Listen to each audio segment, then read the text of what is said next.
Hey guys, welcome to the checkpoint. I want to talk with you guys about a couple of things this week. One, I want to talk about the Team and Trail 2024 tour. I want to give you guys a recap about that. And I want to talk with you about Robert's most recent little field trip that he took with Chaser and Dream. I hope that you guys are enjoying the little posts that we put up with Chaser and Dream. You know, those are the little Lego guys that Robert took with him on his trip. We are going to start to do a fun little thing, especially on our Instagram page, featuring the two of them and their travels. So we hope that you like that. All right, let's dive into why Robert went to Marceline, Missouri. Well, that is where our printer is located. The name of the printer is Walsworth, and they have been printing the magazine for the last 6 to 8 years. And we are going to go ahead and continue working with them. So let me explain to you why we needed to do this field trip. We got some great advice from a good friend of ours who is in the publication space. He said, get yourself to the printer, figure out what they've got going on, what kind of colors they're using, what time of day are they printing, is there light permeating through the entire shop space, or do they have it darkened in there? And those are key things that Robert needed to go look at and look for, because if there's light coming in, it can actually change the hues of the colors that end up in the magazine.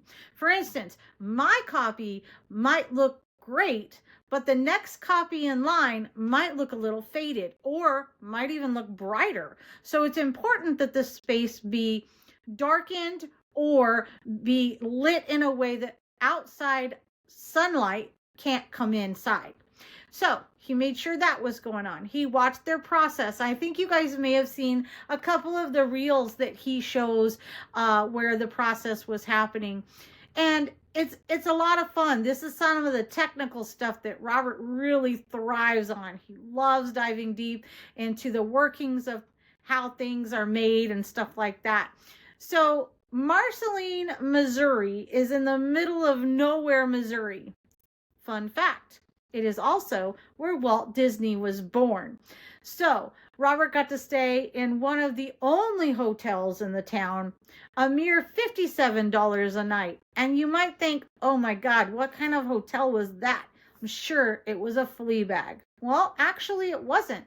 He claims he got one of the best night's sleep that he's had in a long time, and he does stay at a lot of hotels that had a Walt Disney, if you will, Mickey Mouse motif. He really enjoyed his time there. He even enjoyed a nice burger at the local burger bar where he got carded for ordering a burger, not an alcoholic beverage. I'll let him explain that on another day. So I also want to take some time to talk with you guys about the Team and Trail tour that we did this year, our very first inaugural tour. We had a lot of fun. It was a lot of driving, a lot of crisscrossing back and forth around the state of Minnesota and then into Wisconsin. And, you know, lessons learned. Make sure that you get everybody dialed in the area before you start crossing, making a star around the state. All in all, though, we did have an enjoyable time. Quite a few of our mushing friends that we were interviewing hosted us for a nice hot meal, and memories were certainly made. We enjoyed each and every person and kennel that we visited. We loved learning about their dogs, their passion, and why they are still advocating for dog-powered sports, not just mushing. And that was key, right? Because part of this tour involved dog mushers that some of you and most of you have never even heard of. And that was our entire point. We wanted to shed light on mushers that are passionate about doing this as a sport merely because they got involved by getting one dog, then two, then 40, right? Sounds familiar. So We visited with a dog musher that's been doing this for quite a long time, has ties to scouting, has ties to the Boundary Waters, and lives in a house that's 100 years old. He was a lot of fun. I think you're going to get a kick out of Jake Way and the interview that we did with him. We then went up north of Jake in Ely to around Grand Portage, and we got to hang out with a dog musher that is a little bit different. She has headland huskies from right here in Alaska, the Aleutians, as a matter of fact. And she's one of the few breeders that's still breeding headlands. And she is located there in Minnesota. Her name is Linda, and she's with Point Unknown, sorry. Point Unknown Kennels. And I think you guys will get a kick out of her interview. And we've interviewed Linda before, but that visit was hosted by Linda. She made us a wonderful African peanut soup, and we got to visit with her handler as well as one of her dear friends and neighbors, Brittany North, and her husband, Teddy. And so I think you guys will really enjoy the interviews that Robert had with them, and we're looking forward to dropping those in the near future. Then we headed back down and met with Taylor, or she likes to go by TJ Squires, right there in central Minnesota again. TJ has a small kennel. She is what I would consider an up-and-coming sprint musher. She is well on her way getting started, and she's exciting. She is bringing a refreshing view to the table. In other words, she is advocating to the younger generations about the sport, how to do the sport, how to deal with regulations and zoning. And she was one of the few mushers that did talk with us about zoning laws there in Minnesota and how difficult it is to keep and maintain a kennel. You guys will enjoy her interview as well. From there, we went and met up with our first urban musher, and we had a good time visiting with them and their pup Sawyer. Oh my gosh, I'm in so much love with Sawyer. Cannot wait to see him again. I will make a trip on purpose just to go see little Mr. Sawyer.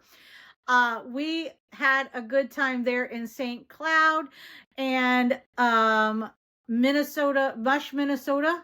Yes, with Mush, Minnesota, we enjoyed meeting with the two of them there at their house, talking about all things dog mushing. They are a micro kennel in the urban area of St. Cloud, where she's got a couple of elderly Siberian Huskies, one that's a little bit younger. I think he was about 5, if I'm not mistaken. But Sawyer was only 12 weeks old when we were there, and so we know he is the future of that kennel.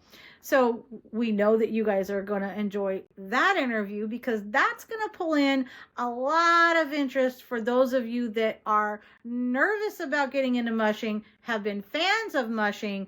This will spark your interest and show you that even you can do it.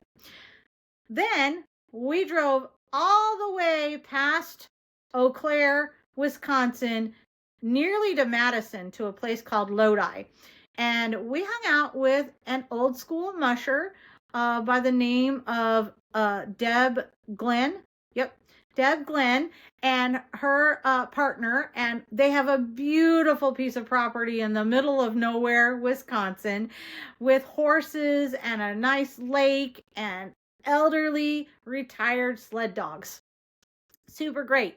They have a pretty posh life. They get to hang out in a converted garage with air conditioning, and they have a beautiful field that they get to run in.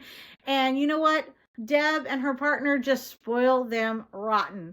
So Deb is an interesting lady. She's been around for a while. She did qualify for Iditarod, did not finish, which is a story that a lot of us can relate to, right? You have ambitions, and sometimes they don't work out the way that you hoped. But Deb has written a lot of storybooks, especially for children, and she's got some super fun things coming up that I think the kids are going to be blown away by. She has a Disney movie coming out. I'm not going to say the name, hasn't been dropped yet, but you guys should be very excited about what's to come from Disney about dogs and dog mushing. So that's the Team and Trail Tour. We went to a lot of places. We're looking forward to planning the 2025 tour. We're not sure where we're going to go. I think that I am interested in heading towards the UP in Michigan, maybe into Pennsylvania. Not sure if we can grab 2 states again, depends on how far apart people are.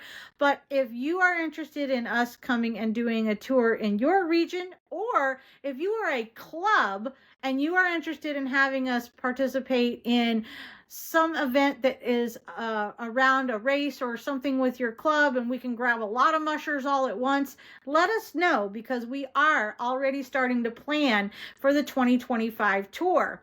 And don't be shy, those of you that do dryland mushing down in California and Oregon and other parts of the country. And if you're an urban dog-powered sport enthusiast, don't be shy. We'd be interested in talking with you as well.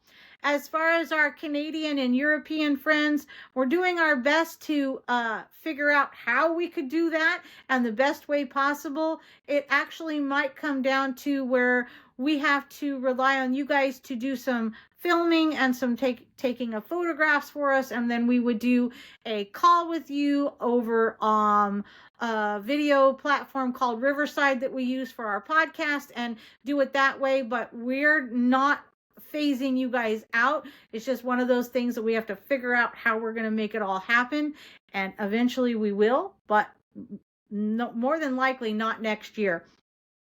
So I think that that's going to wrap up our checkpoint tonight. I really do thank you guys for tuning in and watching these. Like I've told you guys in the past, you never know when I'm going to drop one. So always have that notifications going so that you see them. Take care, and we will see you on the trail.